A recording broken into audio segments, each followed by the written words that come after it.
Alô, NTA! Sejam bem-vindos a mais um curso de Cultura in Vitro à distância, uma parceria entre o IFMA, Campus São Raimundo das Mangabeiras, e o Núcleo Tecnológico do Agreste de Bezerros. Hoje iremos falar da técnica de organogênese indireta.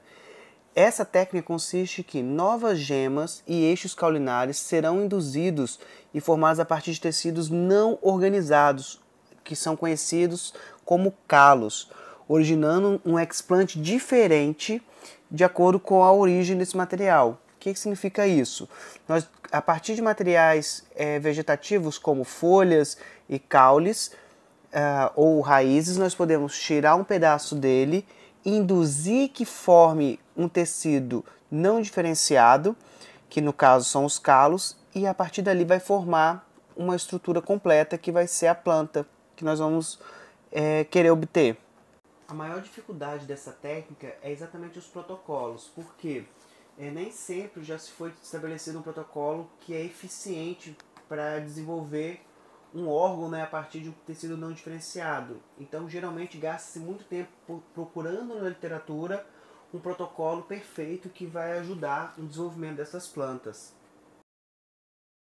Do lado esquerdo da tela, você pode observar que existe, na letra A, o calo nodular compacto morfogênico. Esse é um tipo de calo que a gente quer obter. Normalmente, esse calo é o que a gente vai conseguir formar uma nova estrutura, vai formar uma estrutura de interesse. E do lado dele, a letra B, é o calo branco mucilaginoso não morfogênico. Geralmente são calos que não vão dar origem a novos tecidos. Esse calo geralmente ele fica nessa situação por um bom tempo. Algumas vezes a gente pode utilizar esses calos não morfogênicos, modificar o meio de cultura ou modificar a temperatura, a luminosidade, e a partir daí você consegue fazer ele se transformar num calo morfogênico. Então ele tem essa utilização nesse ponto. E agora nós vamos ver outros tipos de calo. Aí do nosso lado esquerdo, o calo tipo aquoso é um tipo de calo que normalmente não se desenvolve em outra planta, não vai ter a propagação. Em compensação, a letra B, o calo embriogênico, ele tem a grande vantagem de formar embriões. Ele normalmente vai formar embriões, então ele vai dar origem a uma planta completa, ele vai dar origem a uma estrutura que vai ter tanto parte aérea quanto raiz. Esse calo da letra C é o calo organogênico. Ele normalmente dá origem a apenas um tipo de órgão, quase sempre a parte aérea, mas também pode dar origem à raiz. E esses órgãos, que quando eles formam uma parte só, nós temos que mudar o meio de cultura para formar a outra estrutura, ou a parte aérea ou a raiz. E o calo misto é uma mistura de tanto calo aquoso quanto calo, geralmente os calos organogênicos. Então eles são calos também com potencial muito bom de você conseguir propagar materiais. Quando se fala em propagação, a forma mais prática e a mais usual, principalmente nos laboratórios de cultura de tecidos ou cultura in vitro comerciais, é a propagação direta, quando você utiliza gemas ou primórdios de gemas pré-existentes para induzir a sua proliferação. Então ele é um dos mais simples, quando você vai utilizar com a bananeira, com o abacaxi, na verdade qualquer outro tipo de bromélia, árvores também, que você consiga tirar esses primórdios de gemas. E ele é bem simples. Geralmente a gente tem um protocolo que vai fazer a desinfestação. Nós vamos fazer a desinfestação. Essa desinfestação normalmente a gente utiliza hipoclorito de sódio, algum outro fungicida, álcool 70.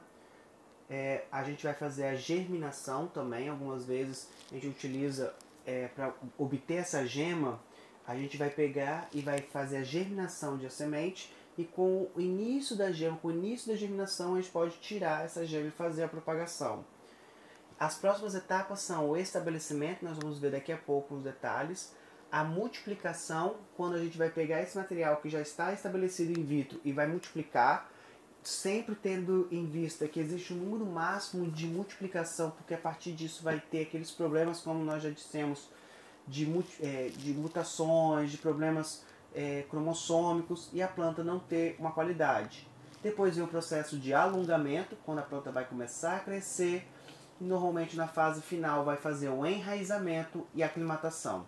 Esse é o protocolo básico da propagação direta que nós vamos ver na aula de hoje. Quando a gente faz o processo de estabelecimento, normalmente a gente utiliza 2 hormônios, ou auxina ou citocinina.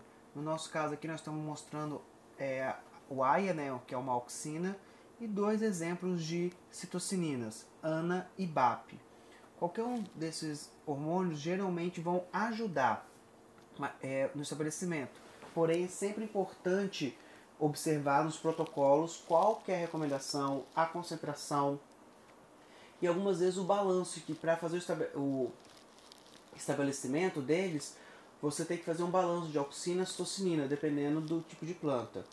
E os antioxidantes mais comuns que nós temos vão ser sempre carvão ativado, PVP, PVPP, ácido ascórbico. Esses são os antioxidantes, porque normalmente no processo de estabelecimento é muito comum que essas plantas, como elas são muito jovens, o tecido é muito fino, é muito tênue, os tecidos eles se oxidam muito rapidamente.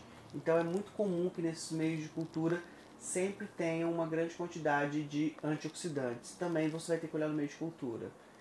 E normalmente durante a fase de estabelecimento utiliza-se mais a situação de escuro em vez de luz, exatamente por causa desse processo de oxidação, que geralmente a luz é um processo muito forte para essas plantas que estão numa situação in vitro pela primeira vez para fazer o estabelecimento.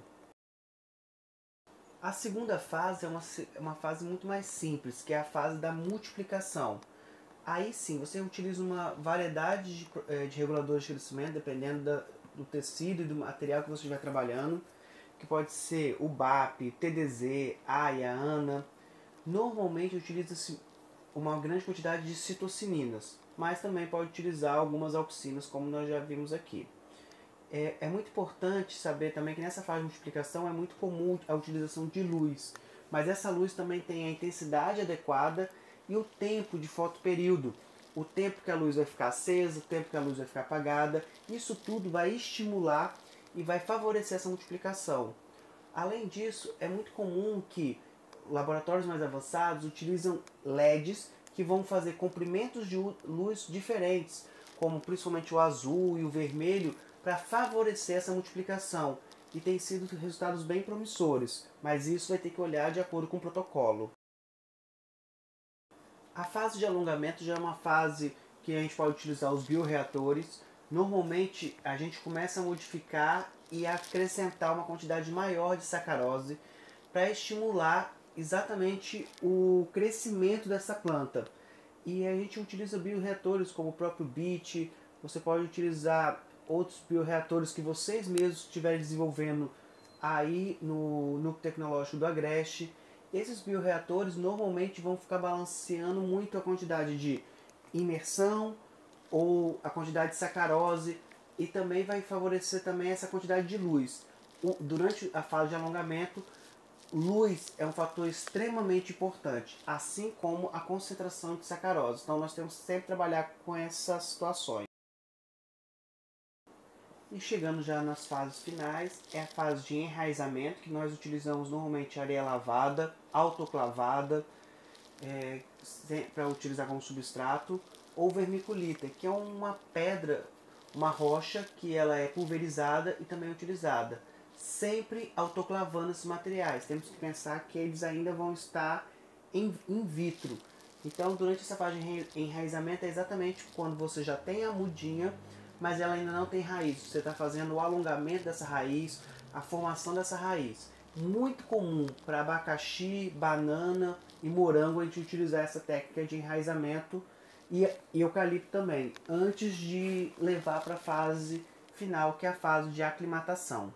E essa fase de aclimatação, geralmente, ela varia muito de protocolo para protocolo, de planta para planta, mas é a fase que normalmente você retira o seu material in vitro e leva para uma casa de vegetação, onde ela vai se acostumar com o ambiente não controlado.